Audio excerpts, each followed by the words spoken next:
বাঁচাও, বাঁচাও।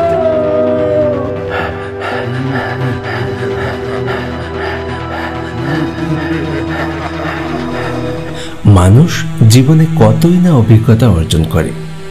স্মৃতির পাতায় রয়ে যায় কত ঘটনা, কিছু লৌকিক আবার কিছু অলৌকিক বা ভৌতিক।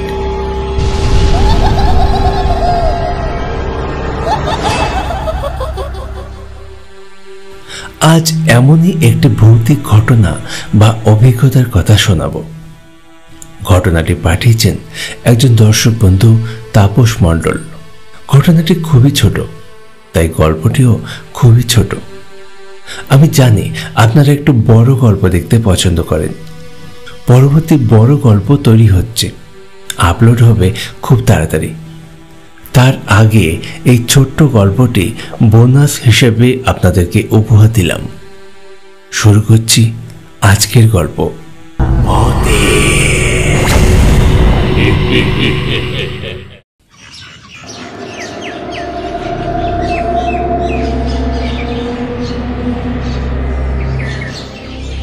বর্ধমানের নতুন পল্লী এলাকায় একটা পরিত্যক্ত বাড়ি ছিল। এলাকার সবাই এটাকে পোড়ো বাড়ি বলে জানত। বাড়ির মালিক এই বাড়িতে থাকতো না। বেশ কয়েক বছর ধরে এই বাড়িতে কোনো মানুষ বাস করেনি। স্বাভাবিকভাবে যা হয় আর কি, বাড়ির উঠোন সহ চারপাশে ঝোপঝাড় এবং লতা পাতায় ভরে গিয়েছে। কাঠের জানালা দরজার অধিকাংশই ওই পোকায় নষ্ট করে দিয়েছে। হনুমানের লাফালাফিতে ঘরের চালার অধিকাংশ জায়গাতে ফাটল ধরেছে। বাড়িটি গলির একদম শেষ মাথায় অবস্থিত বলে ওদিকে কারো যাবার দরকার পড়ত না, তাই সেই দিকে কেউ যেত না।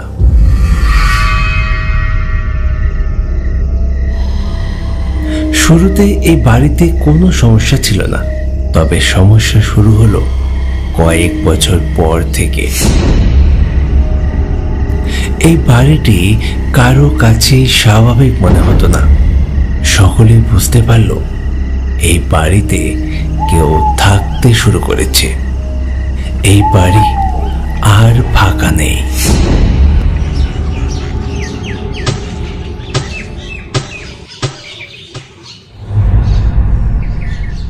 এই যা, বলটাকে দেখে মারবি তো? দেখলি তো বলটা পুরো বাড়িতে চলে গেল। এইবার এই জঙ্গল থেকে বলটা খুঁজে আনবে কে? হ্যাঁ, এই যে বল ওইদিকে ছুঁড়েছিস সেই যা, আমি বাপু যেতে পারবো না।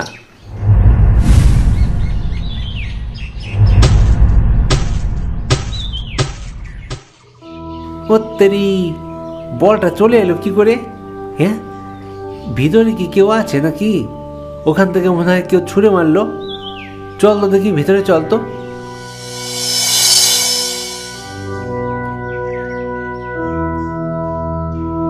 বাড়ির ঠিক পাশেই ছিল একটা ফাঁকা জায়গা। পাড়ার ছেলেরা সেখানে খেলাধুলা করত। খেলতে খেলতে যদি বল সেখানে চলে যেত, সেই বল সঙ্গে সঙ্গে সেখান থেকে তাদের কাছে চলে আসতো। মনে হতো কেউ একজন বলটাকে ছুঁড়ে দিয়েছে।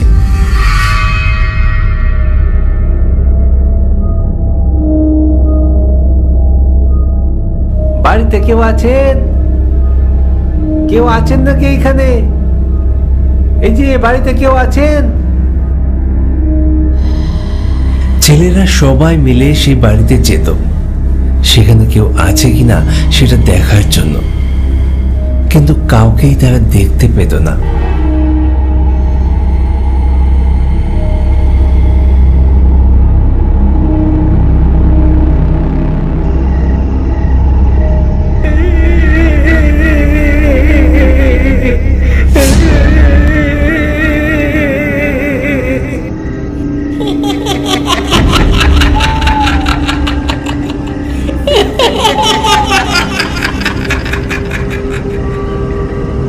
বাবা গো, এ কি গো?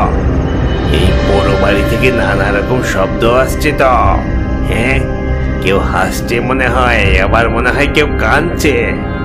ওরে বাবা, ভূত ভূত নেই তো বাড়িতে? এই বাড়ির আশেপাশে যাদের বাড়ি ছিল তারা বলতো রাত্রিবেলা নাকি এই বাড়ি থেকে হাসি কান্নার শব্দ ভেসে আসতো।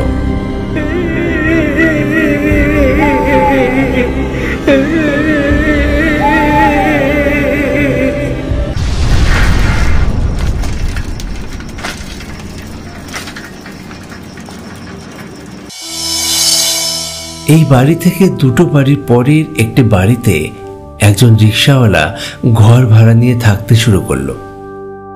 যেই বাড়িতে সে ঘর ভাড়া নিয়েছিল সেই বাড়িতে রিক্সা রাখার জায়গা ছিল না, তাই এই পুরো বাড়িতে সে রিক্সা রেখে যেত।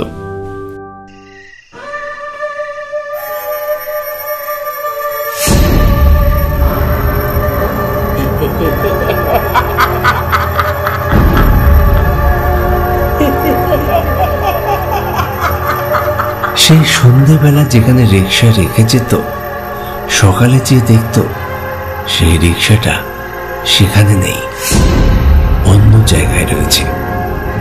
রিক্সার মুখও অন্যদিকে। একদিন ঘটে গেল এক ভয়ঙ্কর ঘটনা। রিক্সাওয়ালা সন্ধেবেলা প্রতিদিনের মতো রিক্সা রেখে এসছে। রাত ঠিক 9টা নাগাদ পাড়ার একজন লোক অসুস্থ হয়, তাকে তাড়াতাড়ি হসপিটালে নিয়ে যেতে হবে। সেই কারণে রিক্সা দরকার। রিক্সাওয়ালা রিক্সা আনবার জন্য সেই বড় বাড়িতে গেছে।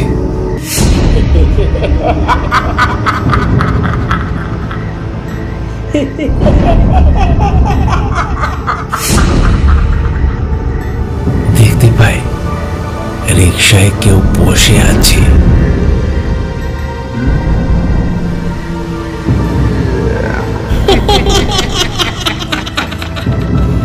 এসো এসো, কাছে এসো, কাছে এসো, কাছে এসো, রিক্সা চালাও। সে দেখে বিকট চেহারার একটা লোক, চোখ দুটো বাইরে বেরিয়ে আছে, তাকে ডাকছে আর হাসছে। এসো এসো,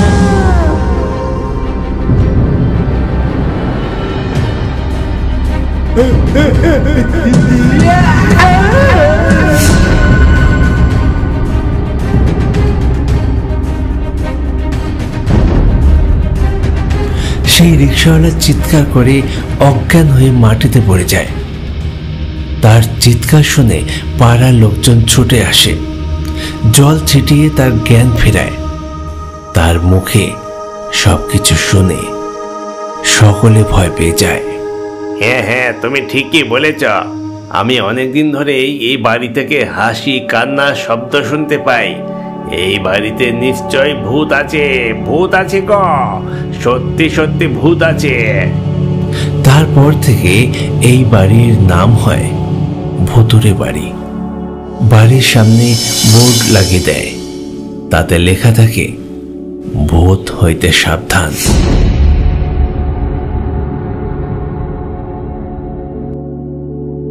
তার 2-1 বছর পর অবশ্য বাড়িটি ভেঙে ফেলা হয়, সেখানে তৈরি হয় নতুন বাড়ি। এখন আর ভূতের কোনো সমস্যা নেই, লোকজন স্বাভাবিকভাবেই সেই বাড়িতে বসবাস করছে। আজকের এই গল্পটি ছোট্ট করে পরিবেশন করলাম, আশা করি আপনাদের ভালো লেগেছে। পরবর্তী বড় গল্প আসছে খুব তাড়াতাড়ি। প্লিজ সঙ্গে থাকুন, ভালো থাকুন আর দেখতে থাকুন আমাদের গল্প। ধন্যবাদ। নমস্কার দর্শক বন্ধু, আমি সুব্রত। সবাই কেমন আছেন? আশা করি সকলে ভালো আছেন। গত সপ্তাহের গল্পে যারা যারা কমেন্ট করে প্রশ্নের উত্তর দিয়েছিলেন তাদের নামগুলো এখনো পর্যন্ত বাছাই করে উঠতে পারিনি। তার কারণ হলো প্রচণ্ড ওয়ার্ক প্রেশার। আজকে যে গল্পটা দেখলেন, এই গল্পটা ছাড়াও ফেব্রুয়ারি মাসে আরও 2টো গল্প আমি আপনাদেরকে দেব। কাজের প্রেশার অত্যন্ত হাই, যে কারণে আমি সময় পাচ্ছি না। তো দুঃখিত এর জন্য। আর আপনারা কমেন্ট করতে থাকুন, যারা যারা আগের সপ্তাহে কমেন্ট করেছিলেন সেখান থেকে বাছাই করে নামগুলো আমি পরবর্তী গল্পে বলবো। আর আজকে যারা যারা গল্প দেখছেন প্লিজ কমেন্ট করুন কেমন লাগছে গল্পটা। আপনাদের কমেন্টের উপর ভিত্তি করে আমি কাজ করি। আপনারা ভালো লাগলে সেটাও বলবেন, খারাপ লাগলে সেটাও বলবেন, কোথাও ভুল হলে সেটাও ধরিয়ে দেবেন। আপনাদের জন্যই কাজ করছি। ধন্যবাদ সকলকে। যদি এখনো পর্যন্ত সাবস্ক্রাইব না করে থাকেন প্লিজ চ্যানেলটি সাবস্ক্রাইব করে দিন, লাইক কমেন্ট শেয়ার করুন আর দেখতে থাকুন।